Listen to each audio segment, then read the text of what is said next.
کہ تم نے ان کے باپ کا قتل کیا ہے، لیکن اب تم شرمندہ ہو اور اب سب کچھ فکس کرنا چاہتے ہو۔ تم انہیں یہ نکلی کا پیپر دے رہے ہو یا میں اصلی دے آؤں؟ بتاؤ کیا کرنا ہے؟ شمس چند لمحے ان کو دیکھتے رہے، پھر بولنا شروع کیا۔ میں نے اپنے دل سے حالے کے لیے نفرت ختم کی ہے، طاقت اور سلطنت کی لالچ نہیں۔ ہیون کل بھی میرا تھا اور آج بھی۔ اور ایک بات اور، میں اپنے بھائی کو مار کر شرمندہ نہیں ہوں، وہ یہی ڈیزرو کرتے تھے۔ وہ کہتے ہوئے باہر نکل گئے تھے۔ پیچھے فروا پیچ و تاب کھاتی رہ گئی تھیں۔ اس عمر حیات کا کچھ کرنا ہوگا۔ باہر جاتے شمس اور الماری کے قریب کھڑی فروا کو یہیں چھوڑ کر کیا تم معراج سلطان کے قتل والے دن میں واپس جانا چاہو گے؟ یہ وہ وقت ہے جب عمر خالی کو اپنے ساتھ لے کر نکلا تھا۔ شمس باہر ہونے والے سارے ہنگامے پہ لعنت بھیجتے اندر اپنے کمرے میں آئے تھے۔ فروا ان کے پیچھے ہی آئی تھیں۔ اب وہ دونوں ایک دوسرے کے بالکل سامنے کھڑے تھے۔ ان دونوں کی کافی دیر سے ایک ہی بحث چل رہی تھی اور اب شمس تنگ آ گئے تھے۔ فروا، میں نے کہا نا، یہ وقت مناسب نہیں ہے۔ میں اس وقت ہیون کی بات نہیں کر سکتا۔ کیا تمہارا دماغ چل گیا ہے؟ بھائی مر رہے ہیں اور میں وہاں جا کر کاروبار کی بات کروں؟ تم سیدھا یہ کیوں نہیں کہتی کہ میں ان کا گلا دبا دوں؟ وہ سر چنچلائے ہوئے تھے۔ وہ نہیں مر رہے، آدھے مرے ہوئے ہیں وہ۔ یہی وقت ہے شمس، یہی وقت۔ اگر آج نہیں تو پھر کبھی نہیں۔ تمہیں کیا لگتا ہے تم ان کی زندگی میں ان سے ہیون لے سکتے ہو؟ یہ تمہاری خام خیالی ہے۔ اگر تمہیں اپنے لیے کچھ کرنا ہے تو آج کرنا ہے، چاہے اس کے لیے معراج سلطان کو مرنا ہی کیوں نہ پڑے۔ میرے پاس سارے کاغذات ہیں۔ کل رات میں نے سارے کاغذات ہینڈ اوور کر لیے تھے۔ تم سوچو شمس، جب آدھا مرا ہوا مرد کاغذات دے سکتا ہے تو کیا وہ سائن نہیں دے سکتا؟ وہ انہیں اکسا رہی تھیں اور دور کہیں کامیاب بھی ہو رہی تھیں۔ شمس سے رک کر ان کو دیکھا تھا۔ کیا بکواس کر رہی ہو؟ ہیون کے پیپر تمہارے پاس ہیں؟ فروا مسکرائی تھی پورے دل سے۔ ہاں، وہ میرے پاس ہے۔ تمہارے بھائی رات کو وہ کاغذات حالے کے نکاح کے وقت اس کو دینے والے تھے، لیکن میں نے کسی طرح وہ اٹھا لیے۔ اینڈ گیس واٹ، ہیون حالے کے نام پہ ہے، لیکن پاور آف اٹرنی عمر حیات کے نام ہے، اور یہ بات عمر نہیں جانتا۔ شاید معراج سلطان اسے سرپرائز دینا چاہتے تھے۔ تمہیں یہ سب کیسے پتا؟ شمس سے ان کو بیچ میں ٹوکا تھا۔ میں نے فرحاد غفار کو خرید لیا ہے شمس، وہ میرے لیے کام کرتا ہے۔ چند روز قبل اس آدمی عمر حیات نے معراج سلطان سے کہا تھا کہ وہ ہیون اس کے نام کر دے۔ معراج سلطان نے گو کہ اسے کوئی تسلی بخش جواب نہیں دیا تھا، لیکن انہوں نے یہ کام کر دیا تھا۔ اس لڑکے کے تیور دیکھ کر آج تو میں ڈر ہی گئی، لیکن شکر ہے وہ اب تک ان کاغذات کے بارے میں نہیں جانتا۔ شمس اب بھی متسبسب تھے۔ لیکن میں کیا کر سکتا ہوں؟ کیا پوری دنیا کو پاگل بنا سکتا ہوں؟ سب لوگ مجھ سے پوچھیں گے کہ میرے بھائی نے مجھے ہیون کیوں دیا، میں کیا کہوں گا؟ اور وہ عمر، تمہیں لگتا ہے وہ مجھ سے سوال نہیں کرے گا؟ وہ کوئی عام آدمی نہیں ہے، اسے کنونس کرنے کو مجھے ثبوت چاہیے ہوں گے۔ میں فی الحال یہ سب نہیں کر سکتا۔ پرواہ تم اپنی سازش خود تک رکھو۔ پروا گھوم کر ان کے سامنے آئی تھیں۔ تم ان سے کہہ دینا کہ تم نے ہیون خریدا ہے، اپنی کمپنی کے 25% کے بدلے خریدا ہے۔ شمس نے اجنبے سے ان کو دیکھا تھا۔ کیا بکواس کر رہی ہو؟ میں کچھ سمجھا نہیں۔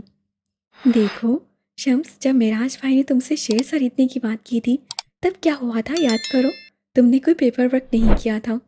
شمس کی آنکھیں چمک اٹھی تھیں۔ وہ فروا کے مزید بولنے کو بےتاب ہو اٹھے تھے۔ ان کے پاس کوئی ثبوت نہیں ہے کہ انہوں نے تم سے وہ 25% خریدے ہیں۔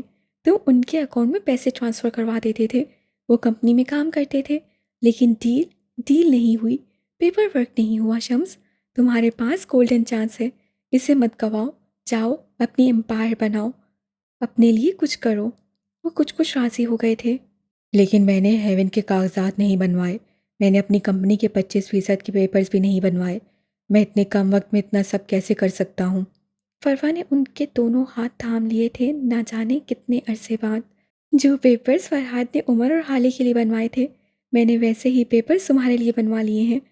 تم میرا عشق ہو شمس، میں نے تمہارے لیے سب کر لیا ہے، سارے کاغذات بنوا لیے ہیں۔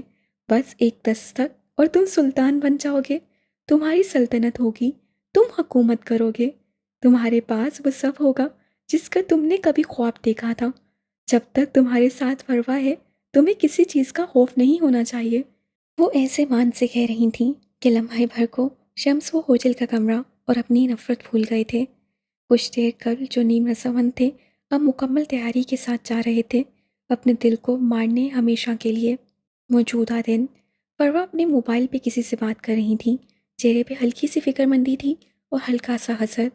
مجھے اس کی ساری ڈیٹیلز چاہیے، مجھے بتاؤ وہ عمر حیات کون ہے، کہاں سے آیا ہے اور اس کا فیملی بیک گراؤنڈ کیا ہے۔ مجھے اس کے بارے میں ایک ایک بات بتاؤ فرحات، اس کی کمزوری، اس کی طاقت، سب۔ اس کا برا وقت اب آ چکا ہے۔ آگے سے کچھ کہا گیا تھا، پروا نے بے دلی سے کال کاٹ دی تھی۔ اب وہ یہاں سے وہاں چکر لگا رہی تھیں، ساتھ بڑبڑاتی جاتی تھیں، نہیں نہیں، یہ وہ نہیں ہو سکتا، یہ نگین کا بیٹا نہیں ہو سکتا۔ میں نے اس دن اس عورت کو خالی ہاتھ بھیج دیا تھا، میں نے اسے دکھا دیا تھا کہ یہاں نگین کے بیٹے کی کوئی جگہ نہیں، پھر کیسے آ سکتا ہے وہ؟ لیکن اس کی آنکھیں کیوں ہیں ایسی؟ نہیں، یہ بس میرے دماغ کا فطور ہے، وہ نہیں آ سکتا۔ بالآخر وہ تھک کر بیٹھ گئی تھیں، اس بات سے انجان کہ جس آدمی کے لیے وہ خود کو برا وقت کہہ رہی ہیں وہ اصل میں ان کا برا وقت ہے۔ عمر کے بنگلے پہ دن چڑھایا تھا، صبح کی مقدس سفیدی ختم توڑ گئی تھی، اب اس کی جگہ جھلساتی دھوپ نے لے لی تھی۔ البتہ گھروں کے اندر اب بھی کسی حد تک سکون تھا، پنکھے کی ہوا بھلی معلوم ہوتی تھی۔ حالے اس وقت اپنے کمرے سے نکل کر کچن میں آ کر بیٹھی تھی، آنکھیں اب بھی سوجی ہوئی تھیں، آواز زکام زدہ سی، وہ رات بھر روتی رہی تھی۔ کچن میں آ کر اس کا ارادہ تھا کہ اب اپنے لیے کافی بنائے، جب اس کی نظر پاس رکھے ہاٹ پاٹ پہ پڑی، ساتھ ایک پلیٹ رکھی تھی جس کو دوسری پلیٹ سے ڈھکا گیا تھا۔ حالے نے ڈھکن اٹھایا، پلیٹ میں آملیٹ تھا۔ حالے نے ہاٹ پاٹ کھولا، اس میں تازہ پراٹھے رکھے تھے۔ اس کا دل ذرا سا خوش ہوا تھا، کتنے ہی دنوں سے وہ سوکھی بریڈ اور جیم سے ناشتہ کر رہی تھی، چلو آج کچھ اچھا کھانے کو نصیب ہوا۔ تھینک یو شانو، اسے پاس پڑی کرسی کھینچ لی اور اس پہ بیٹھ گئی۔ پراٹھا پلیٹ میں نکال کر رکھا، آملیٹ سامنے کیا، پراٹھے کا چھوٹا سا نوالا بنایا اور آملیٹ کے ساتھ لگا کر منہ میں رکھا۔ پہلا نوالا لیتے ہی اس کو ایسا لگا جیسے وہ آج پہلی بار آملیٹ اور پراٹھا کھا رہی ہو، ایسا مکمل ذائقہ۔ حالے نے آنکھیں بند کر لی تھیں جیسے ذائقے کو محسوس کر رہی ہو۔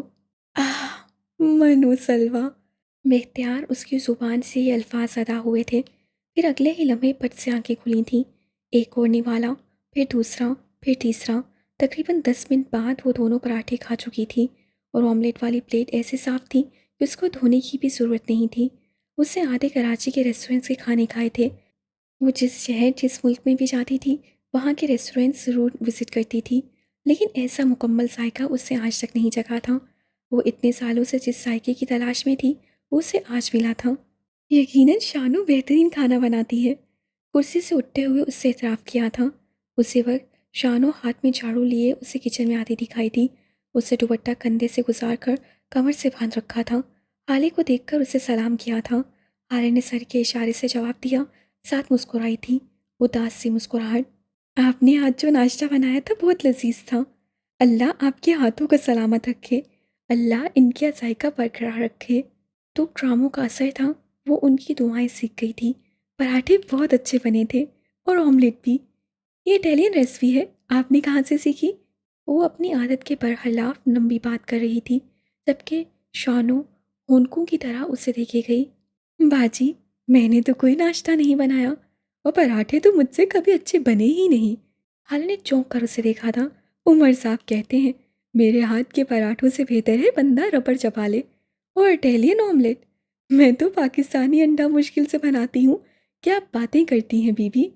اصل میں کیا ہے نا، وہ اب بھی بول رہی تھی جب حالے واپس پلٹی تھی، لپک کر آملیٹ والی پلیٹ اٹھائی، اس کے نیچے سٹکی نوٹ لگا تھا۔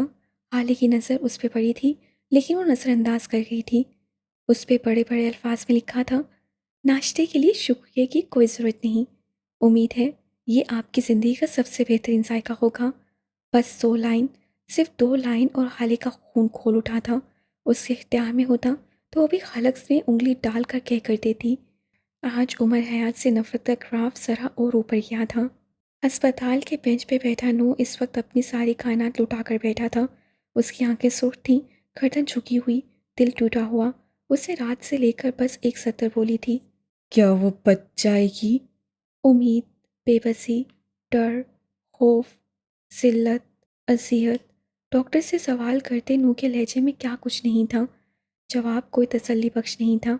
نرمین کوما میں جا چکی تھی، اس کی نارمل زندگی میں واپسی کے بارے میں ڈاکٹر نے بس یہی کہا تھا، 1 منٹ، 1 دن، 1 گھنٹہ، 1 سال، 10 سال، 20 سال، یا پھر ساری زندگی بھی لگ سکتی ہے، یا پھر وہ اسی طرح مر بھی سکتی ہے۔ ہم کچھ نہیں کہہ سکتے۔ وہ تب ٹھیک ہو سکتی ہے جب وہ ریکور ہونا چاہیں۔ وہ تب سے لے کر اب تک اسی بینچ پہ بیٹھا تھا۔ اس کی زندگی کی ساری جمع پونجی لٹ گئی تھی اور وہ کچھ نہیں کر سکا تھا۔ یہ سب کس نے کیا؟ فی الحال اسے یہ بھی پتہ نہیں تھا۔ رات سے لے کر اب تک پولیس اور میڈیا کو اس نے کس طرح سنبھالا تھا، یہ تو بس وہی جانتا تھا۔ اسی وقت فہیم مرزا سفید پردے رنگت کے ساتھ اسے اپنے قریب آتے دکھائی دیے۔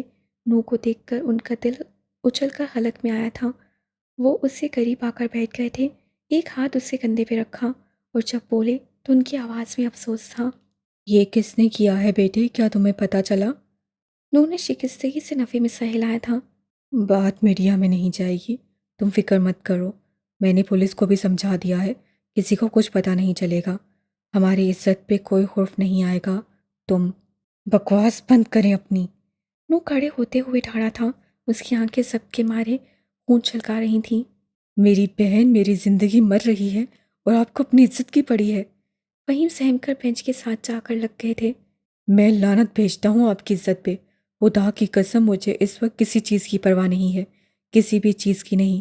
میری بہن کو کچھ ہو گیا تو میں ساری دنیا کو آگ لگا دوں گا۔ جو اس کام میں ملوث ہے میں اسے کتے کی موت ماروں گا، میں اس کی نسل ختم کر دوں گا، میں ان کے بچوں کو چوک پہ بٹھا کر بھیک منگواؤں گا، میں ان کی بیویاں بیوہ کروں گا، ان کی بیٹیاں گھروں سے اٹھواؤں گا۔ میں ذلیل ہوا ہوں تو سب ذلیل ہوں گے۔ میری بہن کو اذیت ہوئی ہے، ساری دنیا کو ایذا دوں گا۔ وہ انگلی اٹھا کر بول رہا تھا، میں نو مغل آج قسم کھاتا ہوں، میں اپنی بہن کا بدلہ لوں گا، میں کسی کو نہیں چھوڑوں گا، خدا کی قسم نہیں چھوڑوں گا۔ اس کے منہ سے جھاگ نکل رہا تھا، اس کی آنکھیں سرخ انگار ہو رہی تھیں، اس کا سارا جسم کانپ رہا تھا۔ فہیم اپنی جگہ سے اٹھے تھے، اس سے قریب آئے، اپنے دونوں ہاتھ اس کے کندھے پہ رکھے اور کہنا شروع کیا، تمہیں جو کرنا ہے میں تمہارے ساتھ ہوں نو مرزا۔ انہوں نے مرزا پہ زور دیا، ان کی آنکھیں کچھ چتا رہی تھیں۔ میں نے تمہیں پالا ہے نو، تمہاری بہن کو پالا، تمہارے مرتے ہوئے باپ کو میں نے بچایا۔ اگر اس وقت میں ان کا علاج نہ کرواتا تو تم کئی سال پہلے یتیم ہو چکے ہوتے۔ اس حادثے کے بعد وہ معذور ہو گیا تھا، میں نے اسے پھر بھی نہیں چھوڑا۔ اس وقت تمہاری بہن اس دنیا میں آنے والی تھی، میں نے تمہاری ماں کی ایک ایک ضرورت کا خیال رکھا۔ اگر میں بر وقت تمہاری ماں کو ہسپتال نہ لے جاتا تو تمہاری بہن اس دنیا میں نہ آتی۔ آخری وقت پہ اگر میں تمہارے ماں باپ کی تدفین نہ کرتا تو ان کی لاشیں کل سڑ جاتیں۔ میں نے تمہیں اپنا نام دیا، میں نے تمہارے نام سے مغل ہٹا کر تمہیں مرزا بنایا، اور تم آج میرے سامنے چیخو گے، مجھے باتیں سناؤ گے؟ کیا اس لیے کیے تھے میں نے تم پہ اتنے احسان؟ ان کے لہجے میں تپش تھی۔ نو کا سر شرمندگی سے جھکتا گیا۔ میں جا رہا ہوں نو، اب میرے پاس آنا تو مرزا بن کر آنا، مغل بن کر نہیں۔ وہ اس کا کندھا تھپ تھپاتے ہوئے آگے بڑھ گئے تھے۔ پیچھے نو تھا اور اس کے انگنت دکھ۔